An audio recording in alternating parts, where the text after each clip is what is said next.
August 21st, 1955. The small rural town of Kelly, Kentucky is settling in for the night, getting ready for the day of farm work that most of the residents will do come the next morning. Some are cleaning dinner, some are playing various games of cards with family and friends. Children play and chase each other throughout their homes, and this night is like any other, but not for long. One particular farmhouse is about to go through an event that will turn this sleepy little farm town into the epicenter of a major chapter in ufology and alien research for years to come. A night full of yelling, gunshots, and alien beings is about to ascend into this forever changed town. Get ready, the Kelly Green Men are here. Welcome back to Infinite Rabbit Hole.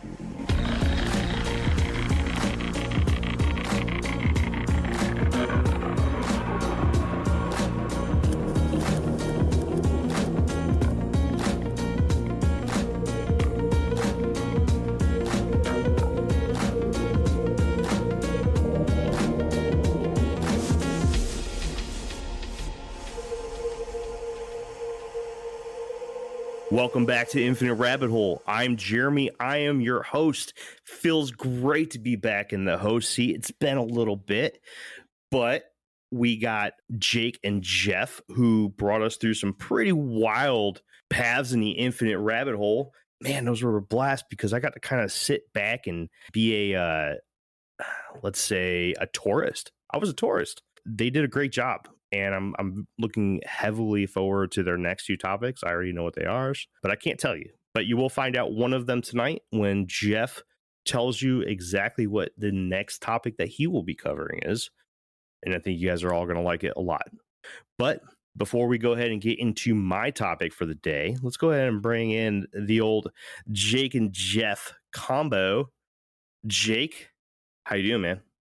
I'm doing well, Jeremy. I'm glad to be here. I'm glad to have you back in the host seat so I can do less work and just listen to you ramble on. Jeff, how are you doing? I'm pretty good. I just got back from my time travel back to Atlantis, so it's good to be back in 2021.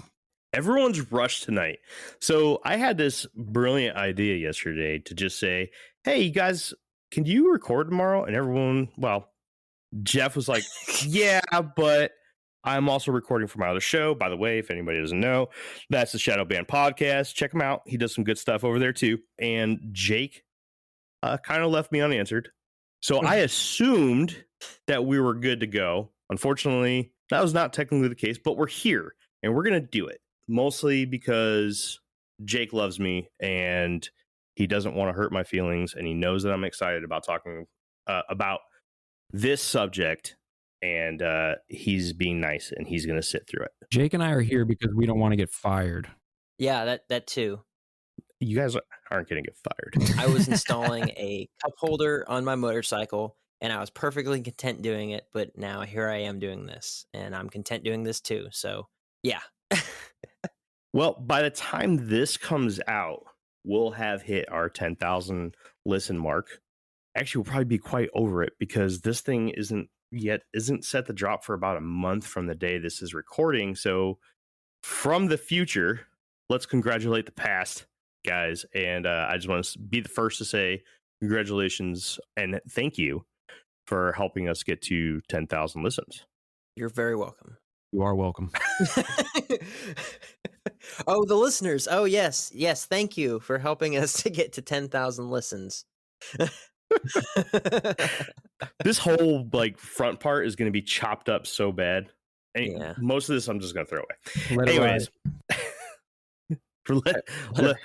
let her ride. All right. So today we're going to be talking about the Kelly Green Men, obviously, because you saw that on the title. Mm-hmm. This is one of my absolute favorite urban legends / UFO / alien stories that I've ever heard. This thing has grasped my interest and my imagination like no other for a very, very long time. And I'm curious to kind of put this out there and see what you guys think about it. Because I'm expecting two different feelings about it. I'm expecting one of you guys to be like, no, it's all bullshit. And then somebody else to be like, you know what? There might be something here, because there was a lot of research done onto this, obviously, because I love doing research. And I bought a ton of books on it. I love reading. So I dove into some really, really good stuff, including books by the daughter of one of the main characters in the story that we're going to go over tonight. So we got a lot of, I would say, pieces of the puzzle that aren't really filled in by a lot of other shows or websites or anything. I'm going to add some stuff in here that a lot of people don't know, and I don't see it being referenced on websites and other books or documentaries about the Kelly Green Men or YouTube videos. I'm just not seeing it. So you're going to get that information here because I took the time to read the books.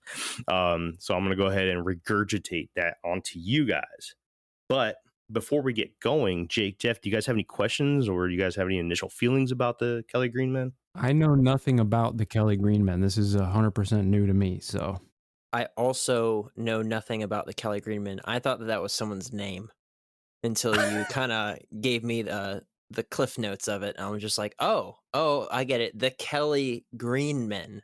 Ah, so you have it sounds like you got two guys that are just going to be reactionary. And I mean, honestly, that might be the best way to gauge what we feel about the whole thing. Okay. So I'm going to ask a question now, and I want you guys to answer it at the end of the show. The question that I'm going to ask is urban legend or real story. Okay. Mm-hmm. So once we get through the whole thing, I'll re-ask that, and I want to hear you guys' takes because there's some interesting stuff here. Cool? cool. All right. Let's dive into the Kelly Green Men / Hopkinsville goblins. Some people who know the story of the Kelly Green Men, also known as the Hopkinsville Goblins, label the events of August 21st in 1955 as a premier event in ufology and alien studies. There were 11 people present on the farmhouse in Kelly, a small town in Christian County, Kentucky. The farmhouse was known as the Langford home. These were the people present. Now, just to give you guys a roster of everyone there, because we're going to talk about most of them in length. Some of them are going to kind of be pushed aside and we won't hear from them for most of the story. But the most important and the oldest, at 50 years old, we have Miss Glennie Langford. She's the owner of the property. She is a church-going and God-respecting woman. She had a ton of respect from everyone present that night. So we're going to get into some situations where she's talking, or some investigators are doing some investigating. Police officers are questioning, and military and the media. Back then, the media was newspapers mostly, Mm-hmm. and magazine articles. Everyone said that she was a very respectable woman, and she was just that really nice 50-year-old woman. Next to her, we have her 3 young children that were present that night. At 12 years old, we have Lonnie Langford. 10 years old, we have Charlton Langford. And at 7, we have little Mary Langford. Along with her 3 younger children, 2 of her older sons were also present that night. Now, the first one was Elmer Sutton, aka Lucky. And that's how we're going to refer to him mostly in this story. He's 25 years old. He's one of the more active characters in this story, so you're going to hear a lot about Lucky. He worked with his wife at the time and his best friend and his wife at a traveling circus. The other older son is John Charlie Sutton, aka JC. You're going to hear a little bit about JC. We're not going to dive into him too much, but he will pop up in the story. JC is Glennie's older son that still lives with her at the farmhouse. Now, JC is going to pop up a little bit tonight. He's got some major roles, but for the most part, he's kind of a side character, except for one particular area, and we'll get to that. Now, the 3 next people are people that are not related to Mrs. Glennie Langford.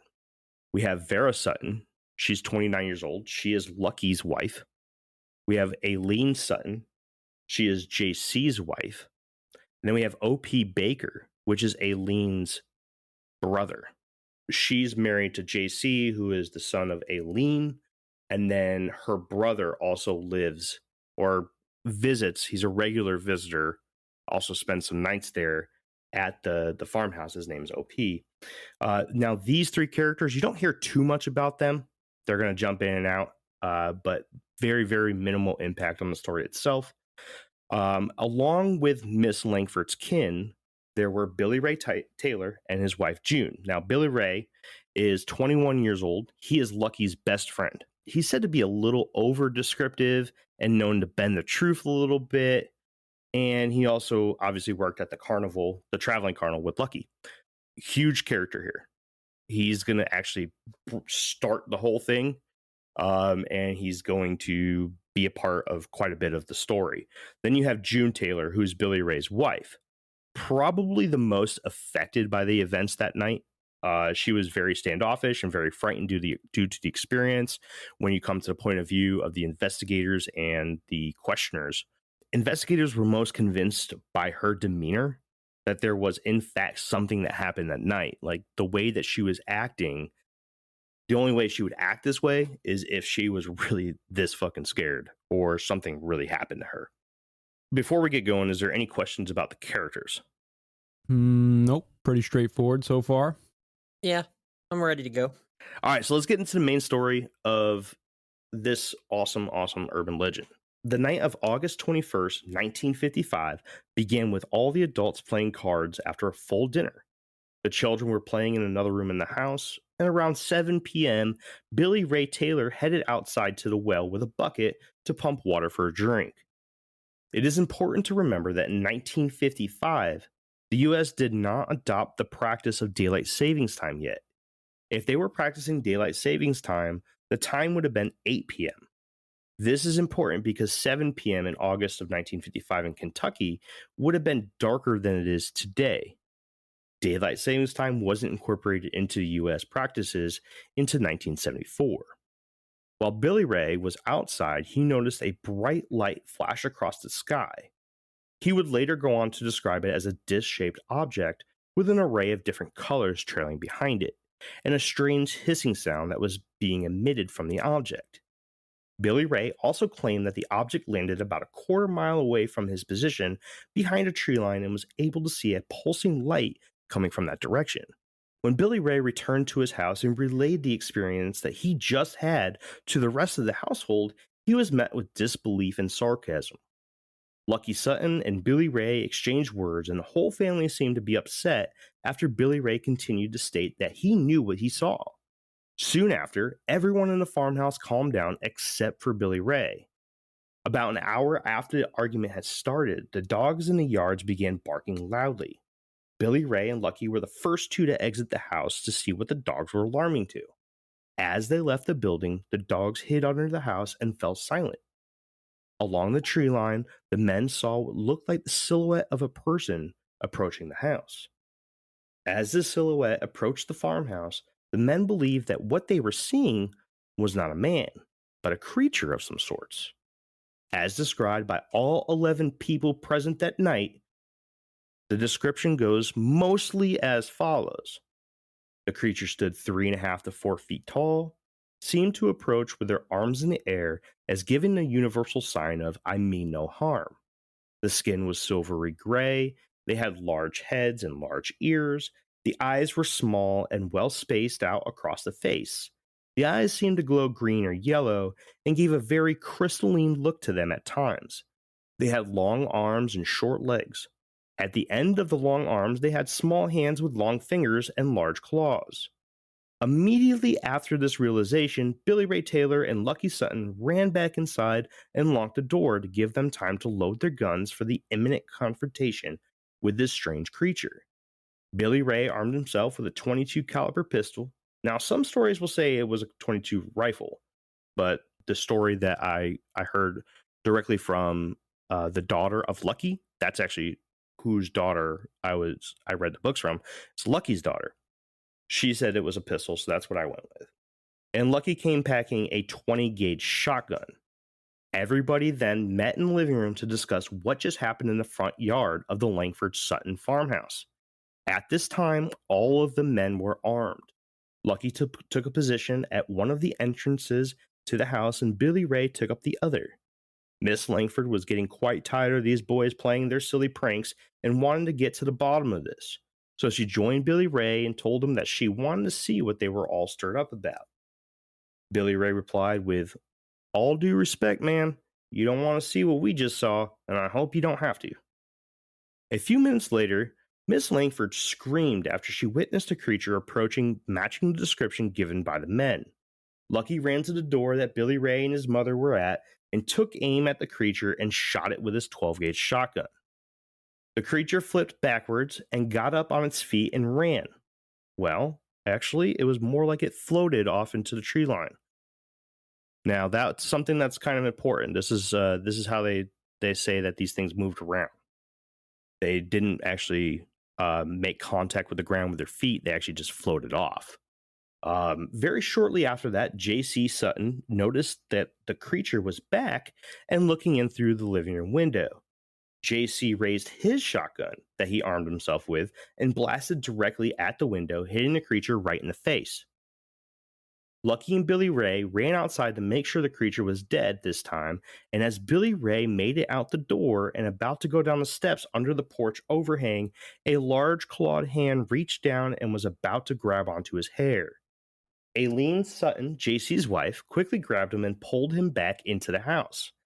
After this, Lucky ran out the same way and immediately pointed his gun at the creature who attempted to grab Billy Ray and blasted it off the roof, sending it into some overgrown weeds on the outside of their lawn. Billy Ray followed Lucky, and as he was stepping out of the house and into the yard, he noticed that another creature was in a large maple tree on the border of their lawn. Lucky and Billy Ray both took aim and blasted the creature out of the tree, but instead of falling, the creature floated to the ground slowly and disappeared into the surrounding darkness as it fled the area. The men went on to follow the creature into the dark woods. Inside, the women became nervous and told the children to go hide under beds in the other rooms. As Lucky and Billy Ray were coming back to the yard after unsuccessfully looking for the creature that fell out of the tree, they spotted another creature peeking out from around the corner of the house. Lucky shot the creature with a shotgun, sending it flying backwards with a strange metallic sound. This sent the creature floating in the air and onto a fence on their property. Lucky and Billy Ray chased the creature and shot it again once it landed on the fence, sending its floating body into the darkness. The event continued for hours, with creatures showing up in windows, scratching on the roof, floating across the lawn, and scaring the crap out of everyone in the farmhouse at night. After encountering with the creatures, Lucky thought he noticed one trying to block its eyes from the light of his lantern. So this is where we get a little bit of information from Miss Geraldine Sutton Stith. This is Lucky's daughter, Geraldine. She added this little piece that apparently wasn't really found anywhere else. But after Lucky had noticed that the creature blocked his eyes from his little portable lantern, he then told everyone to go around the house and turn on any light they could. So there was one hole in this story, and I'll get back to this here in a second once I get past this little section, but just make a little tab right here because this is where I'm going to come back to. So after he told everyone to go around the house and turn on any light they could, the men remained on high alert for about 20 minutes after that. After those 20 or so minutes had passed without another incident, everyone headed back inside to the farmhouse. Later on, it was described by the adults who experienced this event that they believed there were anywhere between 12 to 15 different individual creatures, but they were almost certain that only 2 of them ever came into the lighted area of the yard or approached the house. The others were able to be seen in the dark areas surrounding their yard due to their illuminated skin. The creatures never made a threatening gesture towards the people in the house that night, other than the one that almost grabbed Billy Ray by the hair. But even that had been gentle. At around 11 p.m. that night, the family regrouped and discussed leaving the property. The entire ordeal had become very expensive very quickly. They had expended many rounds of ammunition that did very little, if anything, in their efforts. The house was riddled with bullet holes and had windows and doors shot out. It was time for them to leave, and they all agreed. Now, before I move on to the next part of the story, I want to take a step back. So there was that 20 minutes immediately after Lucky said, go turn on all the lights. There was 20 minutes of absolutely no action. And I just want to make sure, one, that you guys understand this is information that that I haven't seen anywhere else other than in Miss Geraldine Sutton Stith's book or books. And this is important because she makes a connection that others don't. And yes, it has to do with light. So I just wanted to highlight that because that is something that I haven't heard anywhere else. This is something that I found that filled a gap in the story that I was very interested in, and it filled in very, very well. So before I move on, do you guys have any questions? Do they bleed? No. Well, it's tough to say. You're going to see something in the next little bit, but for the most part, no, not really. Oh, I'm just curious because they're like getting blasted with the shotguns and all kinds of stuff, and then they're like floating away and disappearing and everything, and that's great. But if they have eyeballs and they've got hands and all kinds of stuff, you got to assume they have some kind of blood inside their bodies. So, right, the thing that would lead me to maybe believe that this would be a real occurrence would be if there's evidence of wounded or some kind of damage to these creatures. I don't want to ruin too much of it, but I will let you know a little bit. And this is, people are going to immediately say that this is an urban legend and it's complete bullshit. But the part of the story that is important to know is that no, these things seem to not have taken very much damage, if any at all. That may be changed later on when we hear from somebody else that comes into and talks to somebody. I don't want to give too much away. All right, we'll get I'll hold to my horses. Okay. All right. So moving on to the next part. So they're leaving the house. Billy Ray and Lucky both had vehicles parked outside the farmhouse. All 11 occupants that night piled into both vehicles and traveled 8 miles south to the police department of Hopkinsville. Immediately, they began telling the officers on duty about how a spaceship landed in a forest surrounding the farmhouse and what they described as alien beings were attacking them for the better part of the last 3 hours. Sounds like a whole bunch of Kentucky hillbillies, right? Yeah. Mm-hmm. Yeah, right? Must be some good stuff. I love this story. It's awesome. In total, Billy Ray Taylor told the police that he used 4 cases of bullets of his .22 caliber, totaling 200 rounds, and Lucky and JC both used many boxes of shotgun shells in the process of the events on the property. The police were concerned, and due to the seriousness portrayed by everyone involved, they were also interested in investigating the incident. Hopkinsville Chief of Police Russell Greenwell and Deputy Sheriff of Christian County George Batts personally took the questioning of the Langfords, Suttons, and Taylors that night. The questioning and statement documentation took roughly 45 minutes, and after statements were finished, Chief Greenwell was convinced that they were going to need backup and extra firepower before heading out to the Langford Sutton farmhouse. He requested more officers of his own and of the sheriff's office to join them in the approach of the farmhouse. And as a precaution, he requested that everyone be armed with extra ammunition. Chief Greenwell also requested that the officer at the front desk call the nearby Fort Campbell to see if they had anyone available if needed for such a possible interaction with unknown beings. The roster of officers that came out to assist with the approach to the farmhouse was Chief Russell Greenwell of Hopkinsville PD, Deputy Sheriff George Batts, Officer T.C. Gross, Officer Doris Francis, Officer Richard Digby, and Officer Gray Salter, as well as unexpected help from 2 state troopers by the names of R.N. Ferguson and G.W. Bailey, who heard the request for help through the radio, and 2 more state troopers from the Madison Detachment, 2 deputy sheriffs from Hopkins County, and 4 military policemen, or MPs, from Fort Campbell. This made a total of 17 law enforcement agents on their way to the Langford Sutton farmhouse in Kelly, Kentucky. That's a lot of people to throw out there for what initially is heard of, like the story that they're being told is that we're getting attacked by alien beings in the middle of the night in this town in the middle of bumfuck nowhere, Kentucky.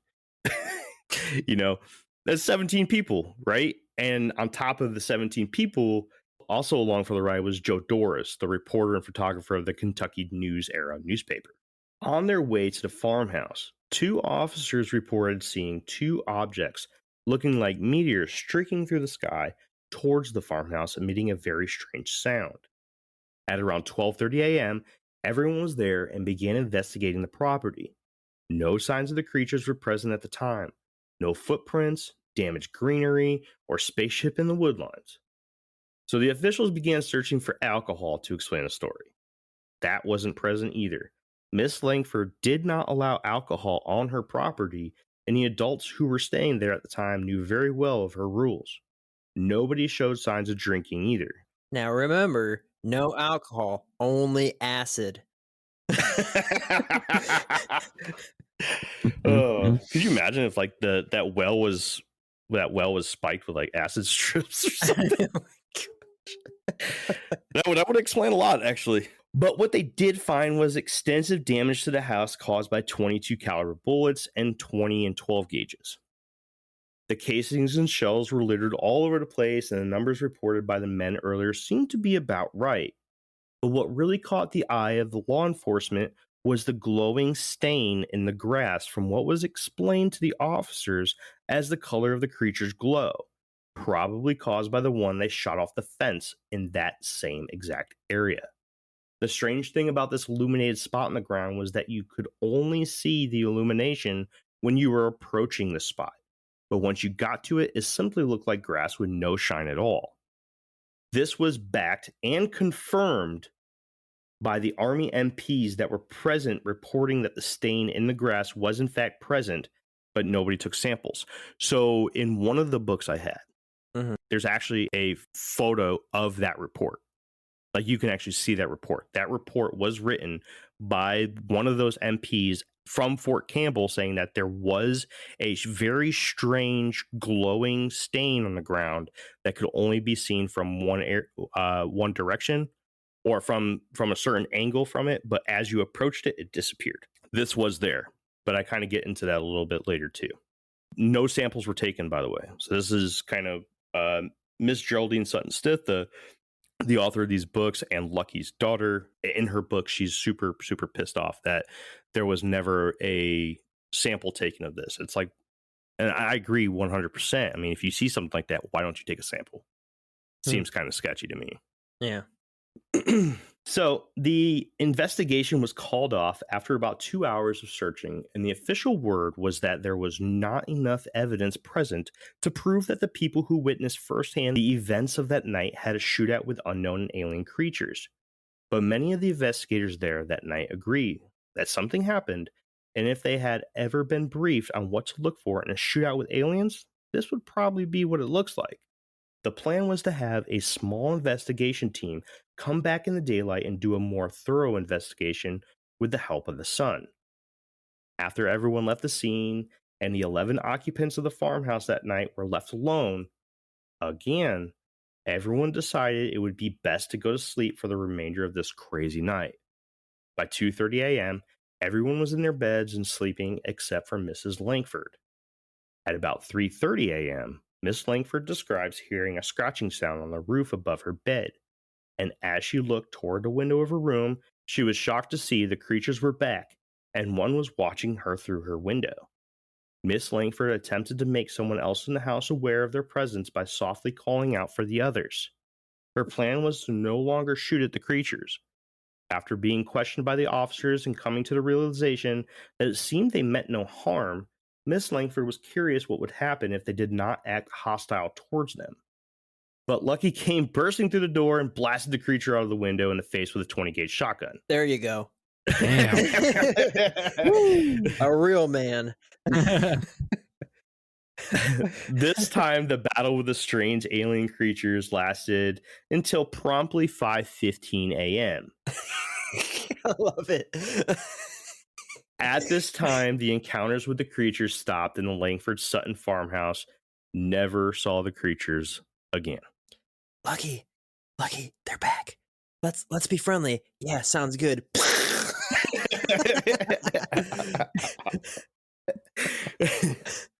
Gosh, I love it. So that's the main story. I mean, there's a little bit of the post story that I still have to go through, and then a lot of other evidence that I have. But that's the main stories. What do you guys think? For initial thoughts. Go ahead, Jake. You first. Initial thoughts.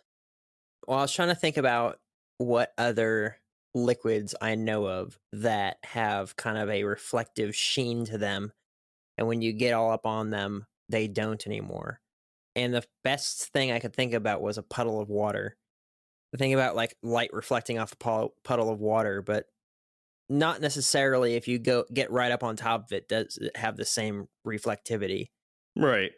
Anybody that's investigating knows what water looks like. That's my assumption. I don't know. Maybe that's why they didn't take a sample of it. They were like, yeah, it's wet out here. You got dew in the grass. Like, what do you want from us? All these guys are out here smoking crack in the woods, smoking crack at this farmhouse and talking about the aliens. I love the fact that they sent that many people, because I don't know of any other story where anybody, any police report has any amount of credibility to it, to the point where they will send a large force to go investigate. You know, usually it's just like, okay, you know, whatever you say, you know, it's just like, good luck to you. And then they're just left on their own. But it's funny. It's interesting that they sent such a large group, and it's funny that in the report that their house is completely just shot to hell. It's just awesome. It's like one of those things where it's like, okay, come back in the morning and let's let the first shift deal with this. Yeah, for real. It's just like, it's too late, man. I'm running on fumes now. Just go away. Yeah, I don't know. Initially, it's interesting. It definitely has my attention. I'll give you that much, especially because there seems to be a lot of actual police reporting and investigating and all kinds of stuff. It's not just this person said that this happened to their family, and then there's really nothing to back it up. Right. So that's cool. Okay. So let me just burst your bubble a little bit with some conspiracy stuff. Are you ready for this? When did this happen? 1955, keyed up? Right? Yeah. Cue the conspiracy pins. This happened in 1955, right? And it was at Fort Campbell. So the first thing that popped into my mind was, this is right after Roswell, right? Now, you guys know, and the listeners may not know yet, but I'm very much into space is fake, and a lot of it is just like psyops to get us all thinking about the wrong thing. But what's interesting to me is that in 1953, MK Ultra was sanctioned, and there's a whole lot of conspiracy theories about the CIA being involved with like the counterculture movement, Jimi Hendrix, Jim Morrison, Crosby, Stills and Nash. I mean, you name it, right? Janis Joplin. And so what I'm thinking is, was the Kelly agreement, it could have been two things. It could have been some secret projects going on at Fort Campbell, and maybe these creatures got out or were let out or were put out for a specific reason to freak people out.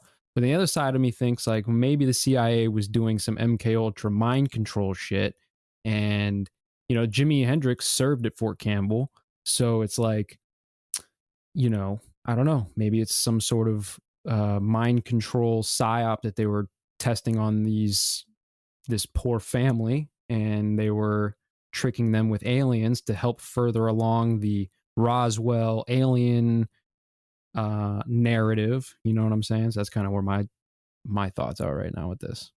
Dang. I like that you brought up MK Ultra. That's something I have not really thought about. That's interesting. Because you're right, there was a lot of shit going on at this time.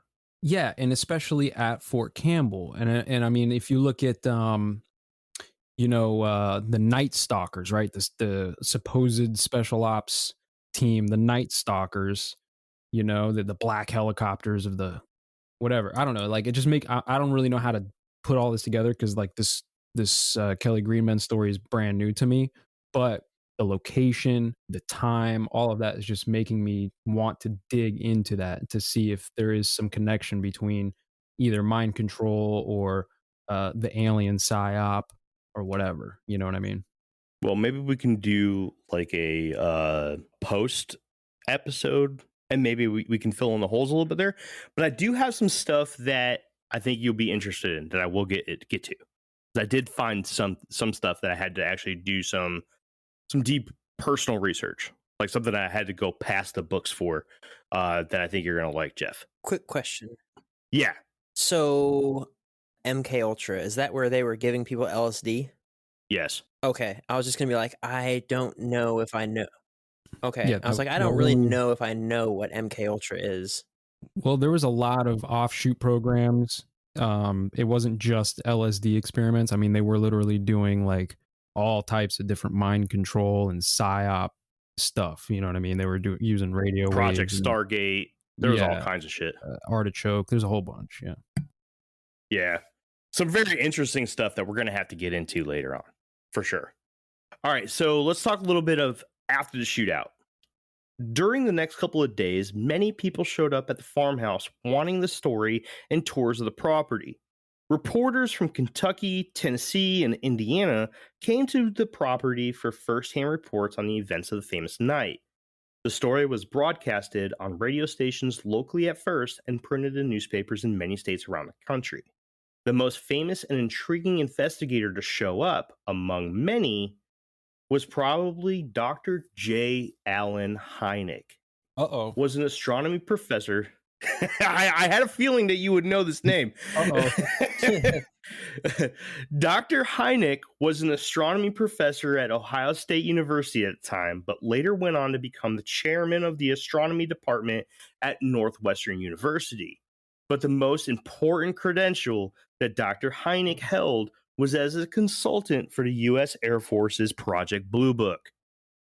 For those that may be unfamiliar with Project Blue Book, this is the Air Force's project that they use to investigate UFO sightings and determine national security concerns in regards to these sightings. Yes, this is a real thing. It has been well documented and admitted to by the government for many years now. Dr. Hynek also went on to be the founder of the Center for UFO Studies, also known as SUFOS. It was Dr. Hynek's and many other investigators' opinions that there was no signs of a hoax by those involved in the events of that night. What do you have to add, Jeff? I know you got something to add. Man, okay, look, this is something that I got to dig into because I don't want to sound like an idiot, you know what I'm saying? But yes, I'm familiar with Nick, and this is just furthering my suspicions that the military was doing some sort of psyop or some sort of it could have been real, it could have been genetic stuff. I don't know. They were pushing the alien agenda real hard at that time, along with mind control. So I'm starting to think that encounter might have actually been part of that psyop somehow. I got to dig into that, but this is definitely where I'm going. When you want your spring break to feel like and your kids' pool day to feel like and your hotel bed to feel like ooh, and room service to feel like because at Hilton, hospitality feels like your cabana's ready. Would you like fresh towels? It matters where you stay. Book now at Hilton.com. Hilton, for the stay. Eczema is unpredictable, but you can flare less with Ebglyss, a once-monthly treatment for moderate to severe eczema. After an initial 4-month or longer dosing phase, about 4 in 10 people taking Ebglyss achieved itch relief and clear or almost clear skin at 16 weeks. And most of those people maintain skin that's still more clear at 1 year with monthly dosing. Ebglyss, lebrikizumab LBKZ, a 250 milligram per 2 milliliter injection, is a prescription medicine used to treat adults and children 12 years of age and older who weigh at least 88 pounds or 40 kilograms with moderate to severe eczema, also called atopic dermatitis, that is not well controlled with prescription therapies used on the skin or topicals, or who cannot use topical therapies. Ebglyss can be used with or without topical corticosteroids. Don't use if you're allergic to Ebglyss. Allergic reactions can occur that can be severe. Eye problems can occur. Tell your doctor if you have new or worsening eye problems. You should not receive a live vaccine when treated with Ebglyss. Before starting Ebglyss, tell your doctor if you have a parasitic infection. Ask your doctor about Ebglyss and visit ebglyss.lilly.com or call 1-800-LILY-RX or 1-800-545-5979. So basically, they're just shooting at nothing. They just think that they're fighting aliens and they're just blowing holes in their house. Well, that could be. I mean, they were doing all kinds of mind control shit, so it could have just been, they could have been projecting things into their minds that weren't really there, or it could have been actual creatures. They could have been created by the military, the CIA, or somebody, as part of pushing this agenda. You know what I mean? Fake aliens. I love this story, man. This urban legend, or whatever you want to call it, man, is awesome. And I actually didn't know that Dr. Hynek was a part of this at all until I started reading some books. And I'm like, where the fuck do I know this name from? Dr. Hynek. And I'm like, Dr. Hynek, Project Blue Book. Oh, fuck, that's right. He was part of Project Blue Book, dude. And I got excited. This lends credibility. There's something that happened that night. This wasn't a made-up story. What exactly happened that night is a huge question. But something happened, right? Yeah. Mhm. Yes, all of these people are real. The reason why I included the names of all the officers, because I saw documents that literally listed the names of the officers and their reports. These were real people. This investigation happened. This happened. Something happened. What was it? Good question. Let's see if we can get to the bottom of it. What do you say? Oh, yeah. Yeah. All right. So the events of that night has adopted many different titles. The Hopkinsville encounter, the Kelly shootout, the Green Men case, and many different combinations of the words Hopkinsville, Kelly, Green Men, Goblin, shootout, encounter, and case. Put them all together in any combination, you've got something that describes this. You literally just punch those words into Google and you're going to get something about this case. The creatures themselves have been known to be called many things as well. Aliens, goblins, fairies, but most famously, the Green Men, because of the connection between the color of Kelly green and the town of Kelly, where the incident took place. But nobody from that night ever described the creatures as green. They were gray. So just a little bit more information on Project Blue Book. The real strangeness of the story begins with Project Blue Book. The now unclassified documents incorporated in Project Blue Book do not incorporate this story. According to those that did work in relation to this project, the claim is that Project Blue Book does not investigate UFO stories that include sightings of alien beings because the Air Force describes all encounters with aliens as hoaxes. But there are also many other people that claim that the original documents did in fact hold many pages on the investigation of the Kelly shootout, but were purposely removed before being declassified. That's all I have. I don't have specific names. I couldn't find them. I was trying to find them, but I did find 3 different references that said there are people out there that claim that the Kelly story actually was incorporated in the original Project Bluebeam files. So wait, you're going to try to tell me that it's possible that the government would try to hide something from people? No, never, dude. Come on. No. Nah. Not the U.S. government. They're amazing. Never mind. I'm not going to get into this. Just a missile hits his house. He knows too much. I was going to say, fuck that guy who left that review for us, calling us fucking pogs of the Navy. And God, what was the term he used? It bothered me so much. That we believe everything that the government tells us or something. I don't know. He said controlled. Controlled opposition. Yeah, he called us controlled opposition. Little fuck. Oh, Fuck that guy. I get it. Anyways, so So how can we explain this? There are many different theories around this story that attempt to answer things such as what were these creatures and what did they see in the sky that night? The creatures have been described as being owls or local kids or monkeys that were painted silver by some people. Owls. Well, why not? Maybe silver painted monkeys. Come on, seriously. Raccoons. And kids. I would hope not, because that would be a lot of dead children that were never discovered or reported missing. The craft that was seen by Billy Ray Taylor and the police officers that night are believed to by many as being a meteor, because there was a meteor shower that was going on at the time. Now, one theory that does make sense, and that is the theory of the green glowing spot on the lawn being called what's known as foxfire. This makes sense because foxfire is a phenomenon that occurs from the bioluminescence of some different types of fungi that grow on dead wood. This is commonly seen in the colder months in eastern North America from a mushroom known as the honey mushroom, or taxonomically known as Armillaria malea. Now, as for the entire story, it is theorized that alcohol was a major factor in the story, as the area this happens in is famously known for moonshiners and illegal distilleries at the time. But Miss Langford owned the property and did not allow such on her land, and the investigators at night concluded that alcohol was not a factor. Then, of course, there are those that think the entire thing was a hoax, which honestly could make sense. Think about it. This group was well known for being part of a traveling circus. This could have been a very well thought of plot that was going to be used as a tool to increase sales in some way, but after it grew to be too large, the Langford, Suttons, and Taylors abandoned this plan, as it would be too obvious as to what they were attempting to do. But most people that know the story or have investigated it during any period of time come to a similar conclusion.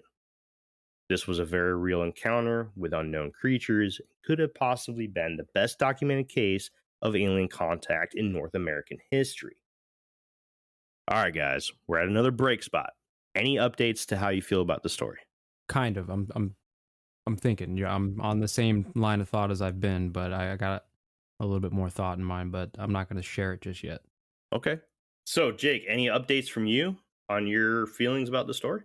It sounds a lot more believable that something did in fact occur, whether it was aliens. I mean, you know my answer, but Right. that there was an occurrence, because right away I was like, well, there's a lot of people involved. Sounds like something did happen, but there's a heck of a lot of fabrication involved. Mhm. But now I'm more leaning towards that something happened. There was a lot of documentation that thing happened the way it said it happened. And there's a little bit of fabrication that happened, or that was involved. So, like, less fabrication than before, I guess. Yeah, there's a lot of documentation. A lot more than I thought there was. Just to touch on the traveling circus thing, there is talk in conspiracy land about the traveling circuses being a part of social engineering, like that whole psyop, like that, kind of like the World Fairs in a way, where these traveling circuses were sent out essentially to push certain narratives and kind of socially engineer the population into believing or not believing certain things. So it's also interesting. I could see that. All right, so we ready to move on, gentlemen? Yeah. Mm-hmm.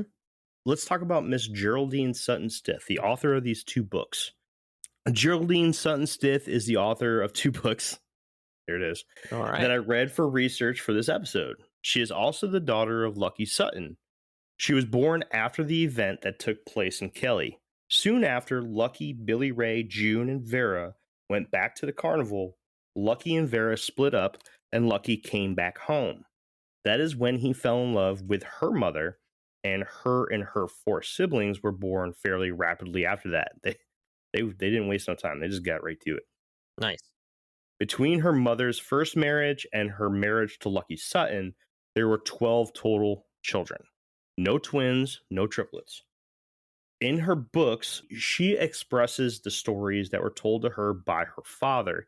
And because of this firsthand material, she is able to fill in holes that many people leave in the story. She says that during the time there was a meteor shower that was happening frequently for a few weeks. And according to her book, Alien Legacy, earlier that night, there were many others that had witnessed two strange objects in the sky that were clearly different from the meteors and the meteor shower. A state police officer expressed that the lights made sound like artillery when approaching and sounded like whining when they passed overhead. A farmer just south of the Langford Sutton farmhouse also witnessed these objects that night. A state trooper on Route 41 witnessed the lights heading north. An investigator at Fort Campbell witnessed a light heading north over the Army base that night as well. All of these happened at roughly 6:30 p.m. the same night of the events on the farmhouse.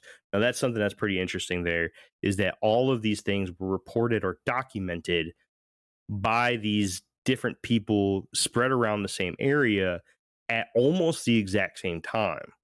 There was some police reports that were filed because of this. The farmer who came forward said that it happened around 6:30, and the person on the base in Fort Campbell also said it happened around 6:30. And the events of that night at the farmhouse, if you remember when I first talked about 7 o'clock, because I had talked about the whole daylight savings time, and it was actually more like 8 o'clock. So it all makes sense. It all lines up because everybody that I just listed there was south of Kelly. Fort Campbell is south of Kelly, Kentucky, and I'll get a little bit more into that here in a minute too. But moving on, according to the same book, she mentions that there were two boys named Billy Thomas and Ed Stone that were working on repairing a wagon wheel just down the road from the farmhouse that also reported seeing the craft. They told of a blue light surrounding the craft with a tail of red and pink light streaking behind it.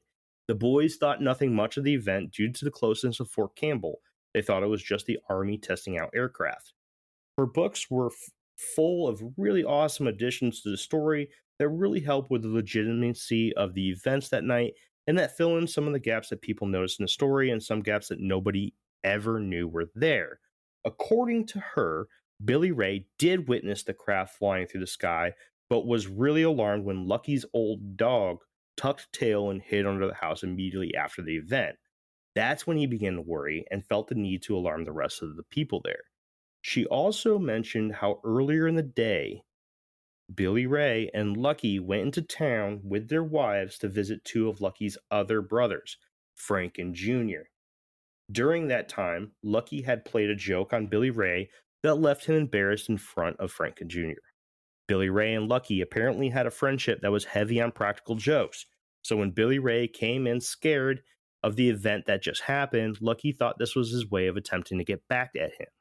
Hence the reason why the others in the farmhouse that night did not take Billy Ray seriously at first. Another detail that she added to the story was that before the family left for town to contact a police station, Lucky had figured out that the creatures did not like the light from the lanterns. This led Lucky to telling everyone to go through the house and turn on every light. This is what is believed to be the reason why they had a break in the action, which allowed them the time to head to Hopkinsville, and the reason why the second wave of attacks ended at about 5:15 a.m. That was around the same exact time that the sun was scheduled to rise that morning. She also told of how the next morning, Billy Ray had gone hunting with a friend and claimed to see two military aircraft flying around the woods by the farmhouse. Now, I just want to point out here, Billy Ray, like I said before when I was introducing him as a character, he was known to be an exaggerator. He was the only one that was really, like, even the police officers, the investigators said, this guy's adding a little bit more to the story than everyone else. Everyone else's stories were right on cue with each other. Like, they had their stories down pat. Nothing really changed between everybody else until you got to Billy Ray, who added stuff. Like, he exaggerated certain things, and police and investigators kind of caught on to that. And he was also described by Lucky to his daughter as kind of being a practical joker, a guy that exaggerates the truth and such and such. Now, the whole seeing military aircraft the next morning kind of a little sketchy, and it is coming from Billy Ray. So take that with a grain of salt. I threw it in there because it was an interesting tidbit, but I don't know how much I'm putting on there. I'm not putting a lot of weight on it, to be honest with you. In her second book, The Kelly Green Men, Alien Legacy Revisited, she claims to have been approached a few times from different people throughout her life with additional information on that night. One couple approached her after she was talking at a library in Princeton, Kentucky, and the man claimed to have been stationed on Fort Campbell the night of August 21st, 1955. He claimed that a few men stole a gas that was able to take the form of anything the user set it to, and the bright idea was to scare some lonely hillbillies in rural Kentucky with a gas that looked like space aliens. All right. Right. And you'll see that, there's multiple people that come up to her. Not all of this is true, because in order for it all to be true, it would have all had to happen at the same time. So let's just move on, right? Mm-hmm. Another man approached her at her house while she and her husband were hosting friends in their sunroom. The man claimed to have a friend who was in the military, branch untold, and the friend had told him that the Kelly Green Men of Kentucky were real. He continues to say that roughly 3 miles away from the farmhouse, the military found a craft with 3 dead alien bodies that seemed to have suffered gunshots. He also claimed that the bodies were taken to Wright-Patterson Air Force Base in Ohio. Wright-Patterson Air Force Base. Where do we know that name from? One night, a man by the name of David Staples emailed her and claimed that he had held a friend's secret since 1955, and since his friend had passed away, he can now come out with the true story of what happened that night. He claimed that his friend had gotten a hold of an old school projector, the one that would project images from a clear sheet of paper onto the front of the classroom, and as many extension cords as he could get a hold of. The furthest he could get with the extension cords he had was the Langford Sutton farm. He then went on to project pictures of alien creatures that he drew himself onto the property and in the trees of the yard. I love that one. Because if that's true, that's hilarious. Moving on. Nice. Another theory that one of her more metaphysically minded friends had told her was that this sounded like a textbook visitation from fairies. And the first thing that I don't know anything about fairy folk, but I know CJ does.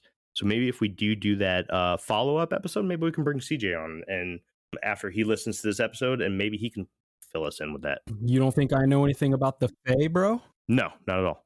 Wow. I'm offended. What do you got? He's like, well, you're right.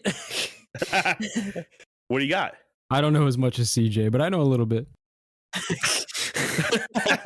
I'm still offended, though. So what do you got? Well, fill us in, man. No, man. Out No, with it. no. We're going to get CJ on so I can shoot the shit with him, because I miss CJ. I miss you, CJ. CJ has a new show, by the way. I just want to plug that for everyone that's missing CJ. He does a new show called Casually Meta. It's actually really good. He goes through a bunch of old video games or new video games.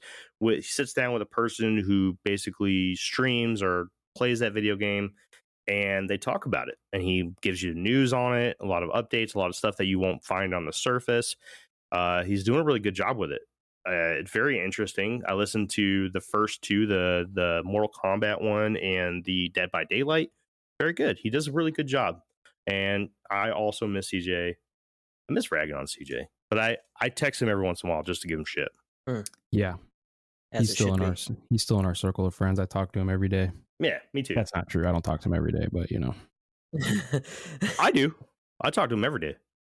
Just like I reach out to you guys. Do you guys have any updated feelings about the story? Any updated questions or anything? I got a little bit more on my theories about this, but I can wait. Oh, okay. Jake? I know nothing. Good. I don't even know who I am anymore. Good. Moving on. After effects. After the events of that night and the following weeks, Glennie Langford was unable to continue living at her farmhouse. She no longer felt safe on the property in fear that the creatures would come back, and was not a fan of all the people that were coming around and investigating. So she sold the farm and property and moved herself and all of the children into an apartment complex in Hopkinsville. She said that she felt safer there due to being closer to people. That tore me apart. Like, obviously something happened that night. She did see some stuff, scared the crap out of her. She was a very proud woman who loved her farmhouse and her property, and she literally gave all that up to go move into an apartment complex with her kids.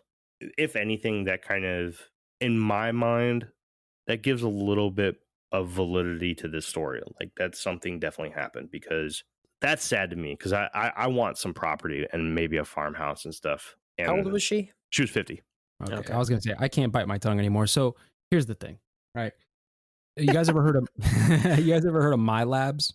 No, not at all. Nope. Please tell us. Okay. So My Labs is an anagram for military abductions. So basically the concept is, if an alien comes and abducts you, then the military, or the Men in Black, right? They come and abduct you afterwards so that they can figure out what the aliens wanted, and then they implant false memories so that the memory that you have of your abduction is not of the aliens, it's actually of the military abduction. Right. So what I'm thinking is, whatever aliens these people encountered weren't really the aliens, they were the My Labs, and then later they were, I guess, implanted with these new memories of the event. So I think an event happened, and I think that what they're remembering is the My Lab, not necessarily whatever they actually encountered. It's interesting that you say that. Now, I didn't go down that path in my research, but I have heard plenty of times through past research, especially reading things from, like, what's his name? Whitley Strieber, I think his name is, like the book Communion. The aliens or the Greys, or whoever we're talking about doing an abduction, is really good at what they do. And if there is no follow-up abduction by human sources, that you will never know that any of this ever happened. Exactly. Because they're really good at using screen memories, or just doing it at a time when you're extremely vulnerable and you will literally never know that it happened. I have seen that and read that, whatever you want to call it, a ton of times. And that's very interesting. I never heard of My Labs before, though. That's interesting. Well, at least I didn't hear the name. I have definitely heard of the MIB or some other human source or program following up abductions and being what you remember. I've definitely heard that, but I've never heard the name My Labs. That's very interesting. Maybe we'll have to dive into that here on Infinite Rabbit Hole too. Let us know. Well, man, now you just made me think that maybe I did get abducted by aliens that one time. I lost like 2 hours one time. Oh, really? Dude, Yeah. I have missing time too. I had it when I was back in Oceana, back in Really? Virginia. Yep, I left my barracks room. This was years and years and years ago, but I left my barracks room. I have OCD, and so I check things. For me, it's my watch. I always check to see what time it is. You could ask me whenever I did something throughout the day, and I'll probably be able to tell you exactly what time it was. But check the time on the microwave, leave my room, walk down the hallway, and then be like, oh, I forgot this, go back in, and it's like 2.5 hours later. And of course, I'm just like, okay, that's weird. So I hit up my my buddy, and his dad was really big into UFOs and stuff, and swore that he had been abducted. And of course, he straight up was just like, oh yeah, you definitely got taken. And I'm like, okay. He's like, especially on a military base. And he was prior military too. And he was just like, especially on a military base, you definitely got taken. And I was just like, okay, sure. So yeah, I don't know, maybe you guys are kind of tripping me out. They're here. They've always been here. Maybe we'll have to have Jeff guide us through a My Labs episode. That would be really neat. Oh, right? Yeah, I would love that. I got some deep info on that. Sure. Season 5, wink, wink. Maybe. We'll see. But one thing I do want to kind of put out there real quick as a promotion for ourselves, Anchor, the place we use to distribute our podcast, now allows people to answer polls that we put on. So what we'll do, if I remember, probably not, but if I remember, I will put a poll with this episode, and I think you can only do it on Spotify. So if you're listening to this on another platform and you want to take part in the poll, go over to Spotify. If your program that you're listening to it on now does not allow for the polls, go over to Spotify, answer the poll. The poll will be, do you want to hear an episode about My Labs?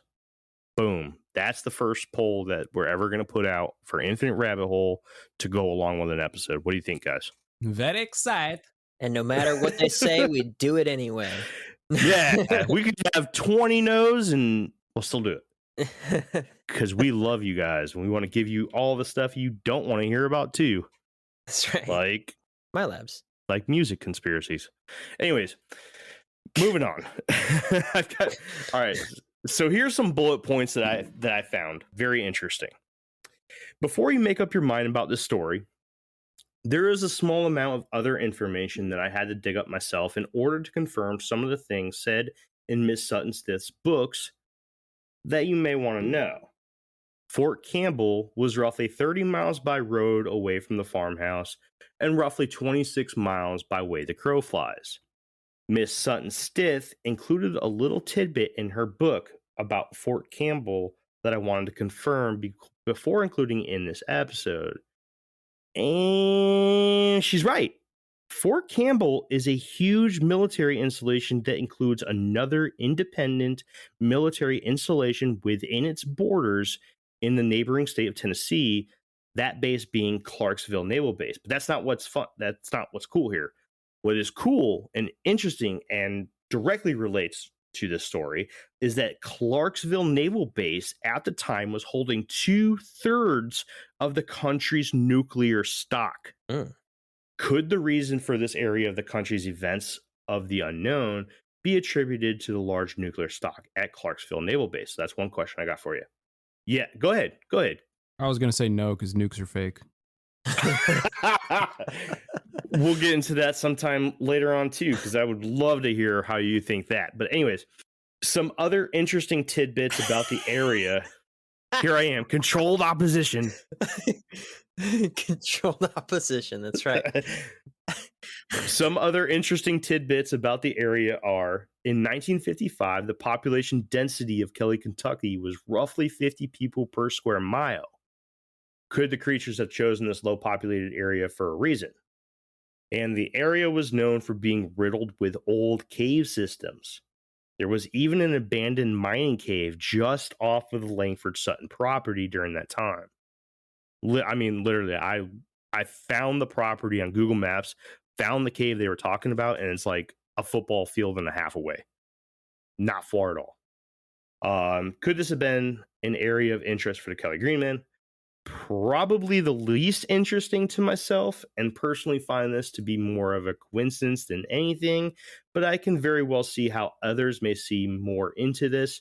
The eclipse of August 21st, 2017 literally went over the Kelly-Hopkinsville area, covering the area in a total eclipse.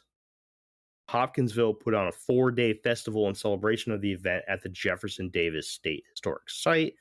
The eclipse happened on the exact 62nd anniversary of the Kelly Green Men event.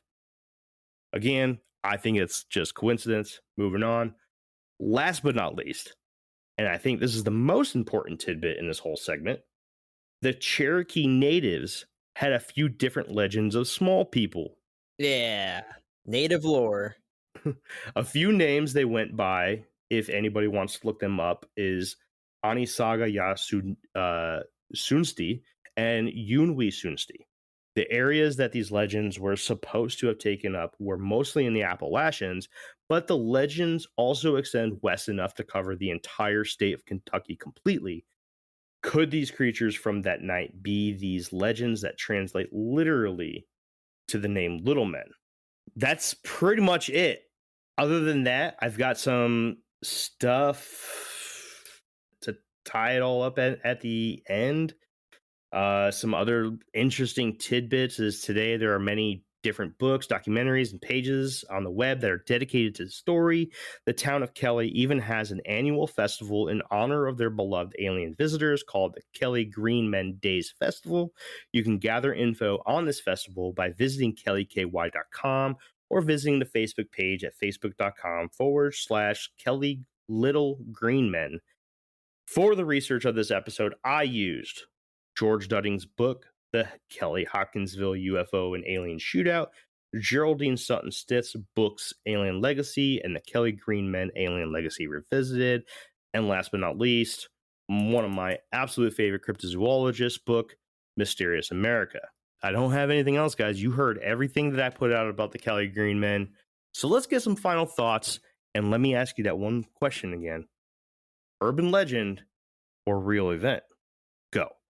Well, I looked up the website, kellyky.com, and it was canceled. The festival was canceled for 2021 because of COVID. So I'm definitely going to have to go next year.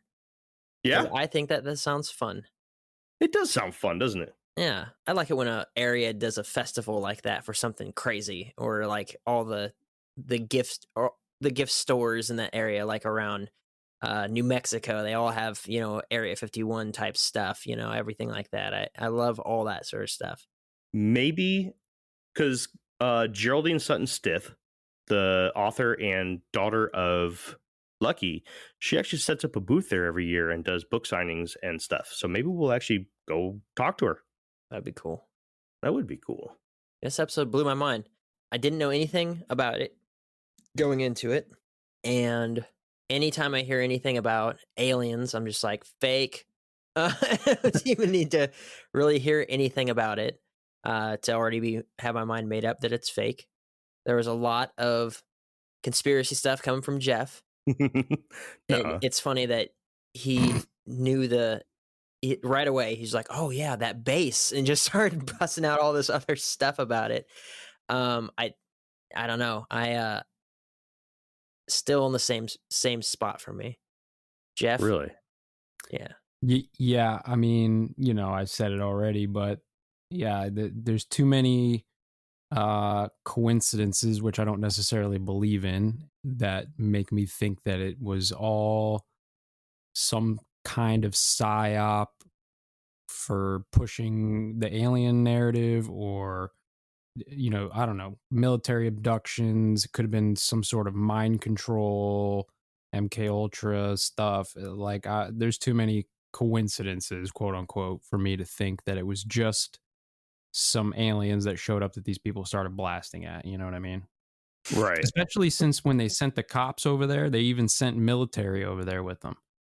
So it's like, who were those military people? Were they just some grunts, or were they like some people who were in the know that were sent out there just to make sure that the narrative was the way they wanted? You know what I mean?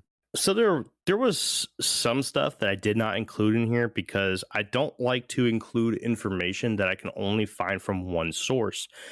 I made an exception in this episode for stuff that was in in Lucky's daughter's books because of her closeness to the actual event itself. But there were other sources that claimed, or there was another source that claimed that the morning after, one of the reporters noticed that there were Air Force people there and that they had removed something that they laid a tarp over and walked it out. Mm-hmm. But I only found that in one source, so I chose not to put it in my findings. And there was some other smaller, slight things coming from sources that were a little obscure that I ended up not using any information from because I just didn't like how vastly different the information was and how nothing in that source matched anything, especially in Lucky's daughter's books. I put a little bit more validity into those books because of her closeness. That's it. Fair enough. Yeah, I have to do more research into this, and I will, because this is interesting to me just with all those connections. So I'm definitely going to dig into this, and maybe in another episode I can totally change the fucking subject on you guys and bring it back to this at some point. Jeremy, I agree with you. I don't think that Well, and like what you said, the least interesting thing for you is the anniversary of the eclipse, I think it was. Yeah. I also don't really put any weight into that stuff. There's so many blood moons and solar and lunar eclipses that, like, if we did every single one and every single anniversary of every single one, I mean, I'm pretty sure I've taken a dump on an anniversary of a solar eclipse. You know, just like if that was meant to be by the celestial beings, then, you know, The celestial Mr. Hanky, right? That's right. Well, howdy ho. Oh. Yeah. Sky clock made me shit. That's right. So that one particular tidbit, I really was on the edge of not including it, but it was included in 3 sources that I had found. And, you know, there are people that put some weight into that. So I did include it. You know, I'm not only trying to present something that just is attractive to us, but I also want to make sure that other people with other interests are also being attracted to the stuff that I'm putting out. No, of course. If it's relatable. But I did do some research into that particular tidbit. I looked at when the next complete solar eclipse was due to come to the United States. It was like in 2023, in May of 2023, to see if that path crossed through there again, and it did not. It did. It was just like 200 miles west, but it did not go directly over the Hopkinsville area like the one did in 2017. I mean, that thing went dead over it. And it is a little interesting that it literally went dead over it. Like Kelly, for it being such a small town, was listed as one of the absolute best places that you can see the totality eclipse that day. And it just happened to be on the exact 62nd anniversary. But then I also looked at the eclipses of the past and to see if there was anything else, any repeating trends. There was not. So I think that this was completely coincidence. And that's why I said what I did when I said I don't put a lot of into this. Yeah. So all in all, what do you guys think? Good story? Good story. Good story. I like it. Before I go ahead and close this out, answer the question. Urban legend or real event? Real event with a lot of either falsehoods or just half truths, whether that was known or unknown by the people involved in it. Jeff?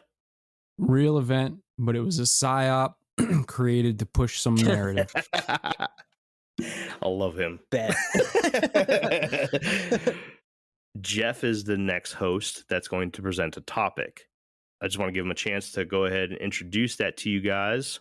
So, Jeff, what are we talking about next time? We are going to talk about the man from Venus known as Valiant Thor, who worked alongside Pentagon officials and the president. Ooh. Nice.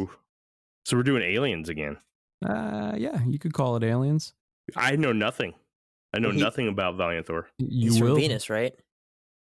Yeah, I will. That's all I'm giving you. He's from Venus, and he was working in D.C. with some officials. That's all you get right now. He's a Venetian. A Venetian.